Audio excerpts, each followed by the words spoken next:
les noms que Tina Turner a effacés, il y avait des noms qu'elle refusait obstinément de prononcer. Pas par oubli. Pas par indifférence.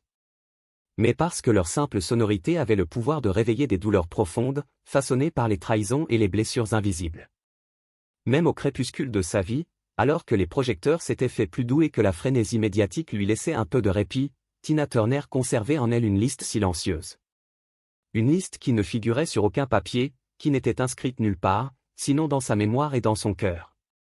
Une liste de visages, de voix, d'ombres qui avaient marqué son parcours non pas par leur fidélité ou leur amour, mais par la ligne rouge qu'ils avaient osé franchir. Dans l'imaginaire collectif, Tina Turner incarnait la force brute, la résilience inébranlable, la reine absolue du rock et de la soul. Son sourire éclatant sur scène, ses jambes fuselées, ses cheveux hirsutes et sa voix rocailleuse avaient conquis des millions de spectateurs à travers le globe. Mais derrière cette énergie volcanique existait une femme faite de combats, de cicatrices, de silences obstinés. Une femme qui savait que pardonner n'était pas toujours un devoir, et que le respect, une fois perdu, ne se regagnait pas.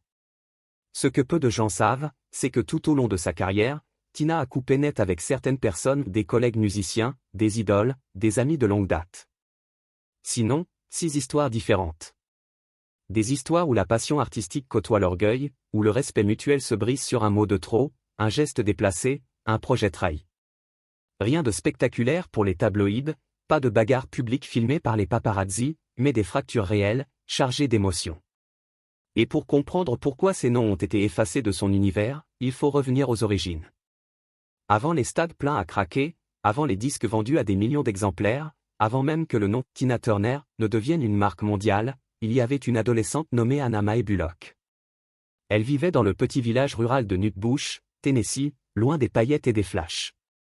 Sa voix, déjà puissante mais encore brute, résonnait comme un appel instinctif. Sans le savoir, elle portait en elle une arme qui changerait sa vie et l'histoire de la musique. Mais ce chemin vers la gloire, pavé de tubes et d'ovations debout, allait aussi être une succession d'épreuves.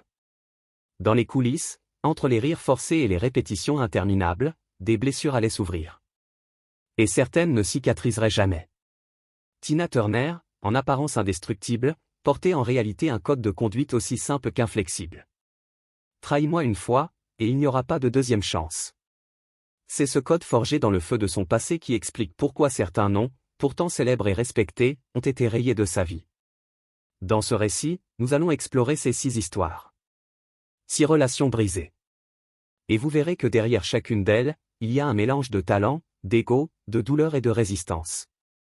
Mais pour commencer, il faut évoquer l'origine même de cette force glaciale, son histoire avec Ike Turner. Ike Turner, la blessure originelle. Avant qu'elle ne devienne une icône mondiale, avant que Tina Turner ne résonne comme un symbole de puissance et d'émancipation, elle était encore Anna Mae Bullock. Une gamine du Tennessee, avec un accent chantant et des rêves beaucoup plus grands que la poussière de Nutbush.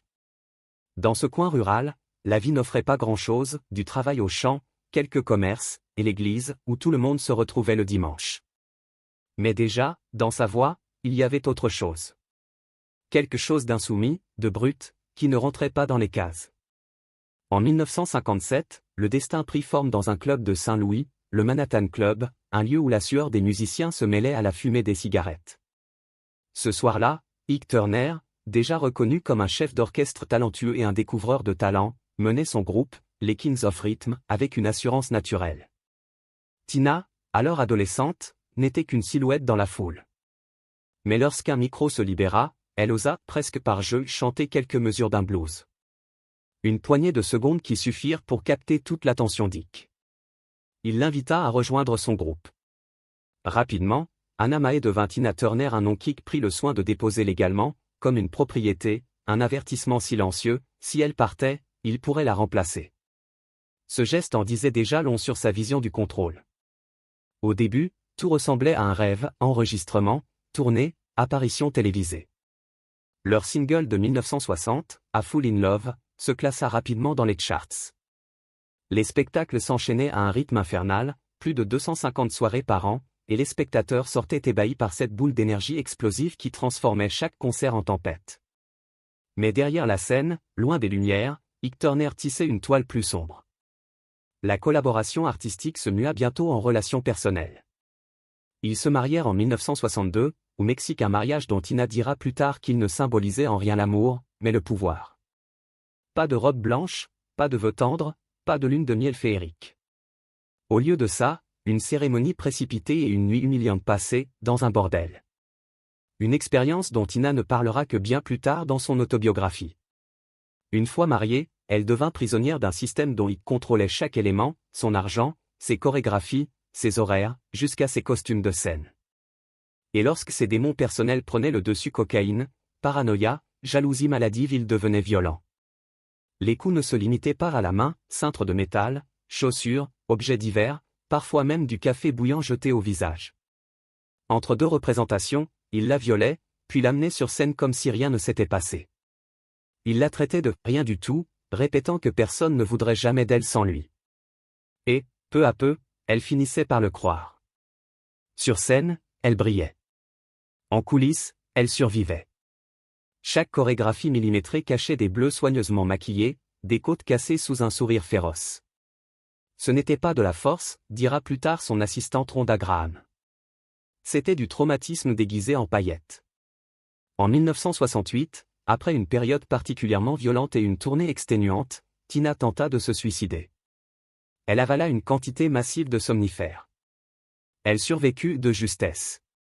Cet événement fut le premier véritable point de rupture, quelque chose en elle avait compris qu'il fallait s'échapper. 8 ans plus tard, en juillet 1976, cette évasion se produira. Après une nouvelle agression dans une limousine à Dallas, elle prit la fuite. Dans un simple tailleur blanc, blessée, pieds nus, elle traversa une autoroute, entra dans un hôtel et demanda une chambre sous un faux nom. Dans sa poche, une carte d'essence et 36 cents. C'est tout ce qu'elle possédait. La suite fut un enfer administratif, aucune ressource, aucune assistance juridique, pas un centime issu de ses années de succès. Au tribunal, elle n'exigea qu'une seule chose, son nom. Je l'ai mérité, dit-elle au juge. Elle renonça aux droits, aux biens matériels, aux royalties. Elle repartit de zéro, chantant dans de petites salles, vivant grâce aux bons alimentaires. Des années plus tard, Ike Turner mourut en 2007. Tina n'assista pas à ses funérailles, ne publia qu'une phrase. Elle n'a eu aucun contact avec lui depuis plus de 30 ans. Aucun autre commentaire. Ce silence en disait davantage que tout discours. Ike Turner avait été son premier bourreau, mais aussi celui qui l'avait contrainte à devenir indestructible. Et c'est avec lui qu'elle forgea cette règle viscérale, une fois la confiance détruite, la porte se ferme pour toujours. Elton John, 2 géants, 2 mondes. À la fin des années 1990, Tina Turner avait déjà rompu plusieurs fois avec l'industrie musicale, pour mieux revenir. En 1999, à 60 ans, alors que beaucoup pensaient qu'une telle longévité relevait de l'exception, elle préparait encore l'une des tournées les plus rentables de l'année, la 24/7 Tour. Sur scène, elle dansait toujours avec la même intensité qu'à 30 ans, galvanisant les foules par sa voix rauque et son énergie animale. Sa réputation était faite, Tina Turner incarnait un mélange redoutable de discipline, de rigueur professionnelle et de charisme pur.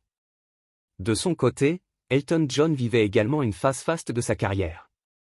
Sorti des tempêtes personnelles qui avaient marqué ses années 80 et début 90, il enchaînait albums à succès et tournées triomphales. Pianiste et chanteur flamboyant, génie mélodique, figure emblématique du show business mondial, Elton représentait tout ce qu'un artiste pop pouvait être, imprévisible, spectaculaire, doté d'un sens inné du drame et d'une personnalité larger than life. L'idée de réunir ces deux colosses de la scène semblait évidente. Pour célébrer le passage au nouveau millénaire, une émission concert spéciale, diffusée à la télévision internationale, proposa un duo entre Tina Turner et Elton John. Les chaînes et les sponsors voyaient déjà les records d'audience, les magazines se frottaient les mains, et les fans attendaient un moment historique. Mais si la magie semblait garantie sur le papier, en coulisses, la réalité prit une autre tournure. Tina avait toujours exigé le meilleur de ses partenaires musicaux. À ses yeux, chaque répétition devait être exécutée avec le même sérieux qu'une performance devant des milliers de spectateurs. Elle arrivait à l'heure, connaissait chaque arrangement, chaque nuance, chaque transition. Et elle attendait la même implication. Elton, lui, travaillait différemment, il aimait improviser, laisser la spontanéité guider ses choix, se fier à son instinct et à l'énergie du moment. Entouré d'un cercle de proches qui ne lui disaient que rarement « non », il n'avait pas l'habitude d'être recadré. Lors des premières répétitions, les tensions émergèrent. Le tempo du morceau choisi n'était pas précis, les transitions semblaient flottantes. Tina, les mains sur les hanches, interrompit soudain le groupe. Sa voix tranchante mais maîtrisée résonna. Il faut resserrer ça. Ce n'était pas une attaque personnelle, c'était sa manière de travailler, claire, directe, professionnelle. Mais Elton le prit autrement. La remarque piqua son ego. Il explosa, accusant Tina d'être trop autoritaire, de se comporter comme un sergent instructeur. Les mots fusèrent. Dans un coin de la salle, un pied de micro heurta le sol et se brisa. L'atmosphère devint suffocante. Les tensions ne s'apaisèrent pas complètement. Ils poursuivirent quelques répétitions supplémentaires, mais la chimie, elle, ne revint jamais. Sur scène, quelques jours plus tard, le public crut assister à une collaboration naturelle, 2 sourires échangés, une complicité simulée, mais aucun échange de regards véritable. Chaque geste, chaque interaction avait été chorégraphiée pour masquer le fossé réel entre eux. Elton ne garda pas le silence. Interrogé à la radio des semaines plus tard, il plaisanta à demi-mot et qualifia Tina d'impossible à côtoyer. Ce terme, chargé, fit rapidement la une. Tina, elle, ne répondit pas.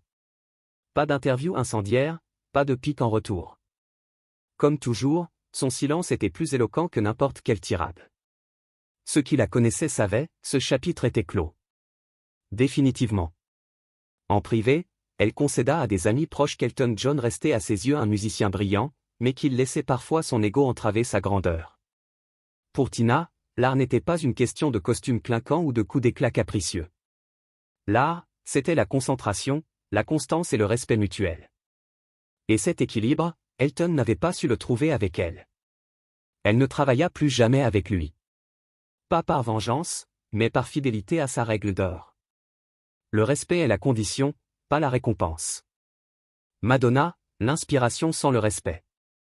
Au milieu des années 1980, Tina Turner venait d'accomplir un exploit que presque personne n'aurait jugé possible. Après avoir quitté Ike Turner ruiné, humiliée et sans maison de disques, elle avait reconstruit sa carrière seule, brique après brique. À 44 ans, âge où l'industrie range souvent les artistes féminines au rang de « légendes du passé », elle sortait Private Dancer. Un album qui allait pulvériser toutes les attentes, plus de 10 millions d'exemplaires vendus, des tubes mondiaux comme What Has Love Got to Do With It, Better Be Good to Me, ou Private Dancer.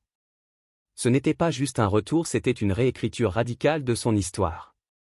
En parallèle, une autre artiste commençait à bouleverser l'univers pop, Madonna. Jeune, effrontée, provocante, elle prenait d'assaut MTV, mélangeant impertinence sexuelle, autodérision et maîtrise marketing. Elle choquait, fascinait, divisait. Les médias, toujours friands de comparaisons faciles, voyaient en elle la nouvelle Tina Turner, même énergie sur scène, même indépendance affichée, une manière semblable de bousculer les codes. Sauf que pour Tina, la comparaison avait un goût amer. Elle ne craignait ni la compétition ni l'imitation, elle avait survécu à bien pire. Mais ce qu'elle ne supportait pas, c'était l'effacement. Le refus d'admettre les épaules sur lesquelles on s'était hissé. Et chez Madonna, Tina percevait une absence de reconnaissance tacite. Pas de remerciement, pas même une allusion claire à l'influence qu'elle avait pu avoir. Dans plusieurs interviews à la fin des années 80 et au début des années 90, Madonna fit des remarques à demi voilées sur les artistes, plus âgés, hors d'époque, plus capables de suivre le rythme. Aucun nom cité. Mais le timing coïncidait souvent avec les tournées ou la promotion d'albums de Tina, alors toujours capable de remplir des stades et de danser en talons pendant 2 heures. Le message était implicite, il était temps pour certaines figures d'icônes de s'effacer. En 1992, un gala mondain réunit pour la première fois les 2 chanteuses dans la même salle. Le décor, un parterre de producteurs, de journalistes et de stars de la musique mondiale. Madonna fit une entrée entourée de caméras et d'assistants, vêtue comme pour un clip. Tina, elle, arriva plus tard, élégante, simple, sans chercher à capter l'attention autrement que par sa prestance naturelle. Les organisateurs, conscients d'un froid possible, s'arrangèrent pour que leur place soit à bonne distance. Pas de salutation, pas de regard, juste 2 univers qui s'ignoraient ostensiblement. Interrogée plus tard sur une éventuelle collaboration, Tina répondit avec un sourire maîtrisé. Nous faisons des choses différentes, rien de plus. Pas de querelle publique. Pas de pique acide. Juste un silence tranchant, qui disait tout. Car ce n'était pas une question de style ou d'ego. C'était une question de principe. Tina Turner s'était battue pour redéfinir ce que signifiait être une femme dans la musique, elle avait prouvé qu'on pouvait atteindre son apogée après 40 ans, que la sensualité n'avait pas de date de péremption, que survivre pouvait être une source de puissance. En voyant une artiste plus jeune minimiser cet héritage, elle ne ressentit pas de jalousie mais un refus d'avaliser ce qu'elle percevait comme un effacement volontaire. Au fil du temps, Madonna tenta, de manière légère et indirecte, de lui rendre hommage. Quelques phrases dans la presse, un respect pour son parcours lâché au détour d'une interview. Mais Tina, fidèle à son code, ne jouait pas aux réconciliations de façade. Pas de photos souriantes pour les magazines, pas de poignées de main forcées en coulisses. Pour elle, le respect se donnait là où il comptait pas devant les caméras. Et quand ce respect lui semblait absent, elle tournait simplement la page, mais sans jamais la rouvrir. David Bowie, l'admiration brisée. Tina Turner n'avait jamais été du genre à idolâtrer qui que ce soit.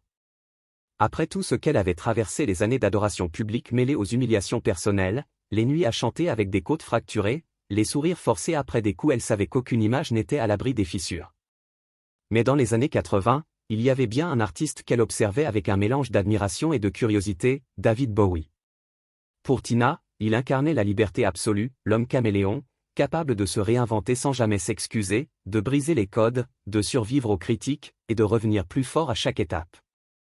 Bowie n'avait pas peur de la différence, il s'en nourrissait. Elle reconnaissait en lui une forme de fraternité artistique, tous deux avaient survécu à une industrie impitoyable et avaient transformé leurs blessures en spectacle. Au début des années 80, leurs chemins se croisaient souvent, surtout autour des bureaux de Capitol Records, leur label commun. Les discussions allaient bon train sur une collaboration possible. Un duo? Une chanson pour un film? Une performance commune sur scène?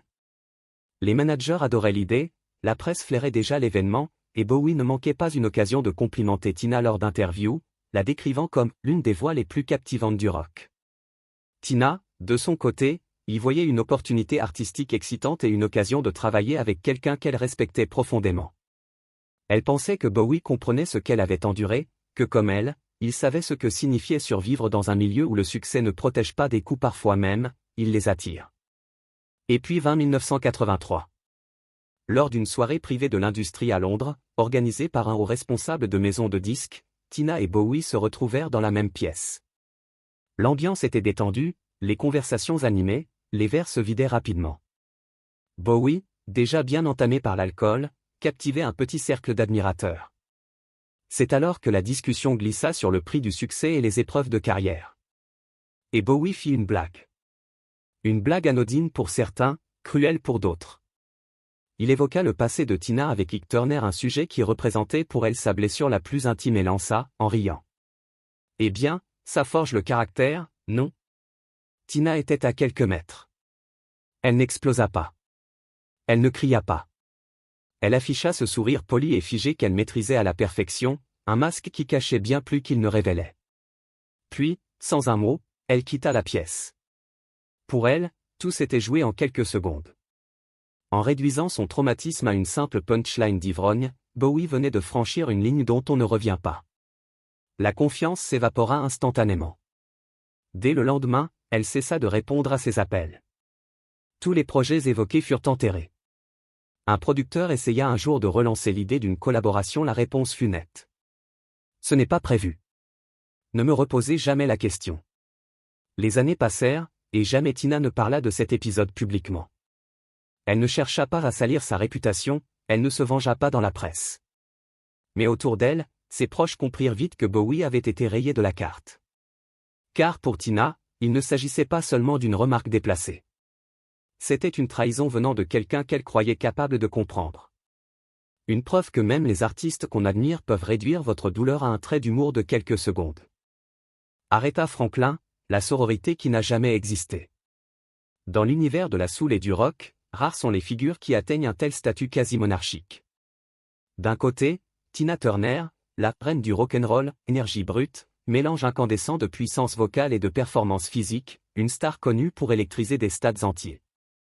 De l'autre, Aretha Franklin, la reine de la soul, voix de velours et de tempête, incarnation du gospel urbain, respectée pour sa musicalité et son héritage spirituel. Toutes deux avaient brisé les carcans imposés aux femmes noires dans l'industrie musicale. Toutes deux avaient résisté aux pressions, aux stéréotypes, et avaient bâti des empires artistiques sur leur nom et leur talent. Mais derrière leurs couronnes respectives se cachait une vérité moins glamour, elles ne s'aimaient pas. La tension n'éclata jamais au grand jour. Pas de scandale médiatisé, pas de clash radiophonique. Juste un silence prolongé, froid, calculé. Pour le grand public, elles incarnaient deux reines régnant sur des territoires différents. Mais dans les coulisses, on savait que leurs chemins ne se croisaient qu'avec précaution. Le point de départ de cette distance remonterait à 1971. Ce soir-là, lors d'une répétition pour une cérémonie de remise de prix à New York, les deux artistes figuraient sur le même programme. L'atmosphère était électrique, mais pas dans le sens positif, personne ne savait laquelle allait clore la soirée. Pendant une pause, Aretha aurait lancé, à propos de Tina. Elle crie. « Moi, je chante. » La phrase ne fut jamais publiée officiellement, mais elle circula vite, des loges au bus de tournée, des studios aux coulisses. Quand Tina en entendit parler, elle le garda pour elle. Pas de commentaires publics, pas de confrontation. Elle choisit son terrain de réponse, la scène. Chaque standing ovation, chaque performance télévisée impeccable, chaque salle comble devint une réplique silencieuse à cette pique. Elle ne prouverait rien avec des mots mais avec des triomphes. En 1983, l'occasion se présenta d'assister à un face-à-face artistique. Les producteurs des Grammy Awards proposèrent un duo Tina-Aretha. Aretha accepta. Tina refusa. Sans déclaration, sans drame. Juste un « non » ferme. Et pour ceux qui connaissaient son code, ce refus parlait plus fort que n'importe quelle explication. Les années suivantes confirmèrent cette distance. Les événements communs furent rares, et lorsqu'ils se produisirent galas, concerts caritatifs, cérémonies officielles, elles s'échangeaient seulement des politesses. Pas de loge partagée. Pas de moments complices capturés par les photographes. Juste le strict protocole. Pour le public, cela ressemblait à un respect mutuel poli.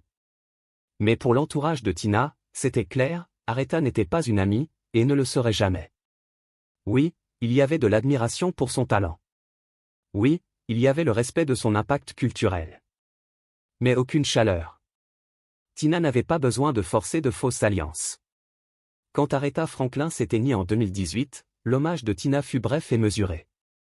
Un communiqué laconique saluant l'une des véritables grandes et sa contribution à la soul. Pas de récit personnel. Pas de souvenir intime. Un hommage professionnel, distant comme l'avait été leur relation. Au fond, ce qui liait Tina Turner et Aretha Franklin tenait en une chose, la compréhension implicite qu'il y avait une seule couronne par royaume. Et qu'aucune n'avait l'intention de la céder. Le code de Tina Turner. À travers ces 6 histoires, une vérité s'impose, Tina Turner n'avait pas besoin d'exploser publiquement pour clore un chapitre. Elle ne faisait pas de scandale. Elle n'avait pas besoin de prendre la parole pour humilier. Un silence maîtrisé, un regard détourné, et la page était tournée définitivement. Chacun des noms évoqués avait, à un moment, franchi une ligne. Ike Turner, son premier bourreau, qui transforma son ascension en prison dorée. Elton John, dont l'ego heurta de plein fouet sa discipline implacable. Madonna, qui refusa de reconnaître celle qui avait ouvert la voie. David Bowie, dont une phrase malvenue brisa l'admiration en une seconde. Aretha Franklin, dont la pique initiale érigea un mur de glace pour toujours. Phil Spector, qui lui arracha son temps, son énergie et sa confiance, sans un mot. Derrière chacun de ces noms, il n'y avait pas seulement une personnalité publique.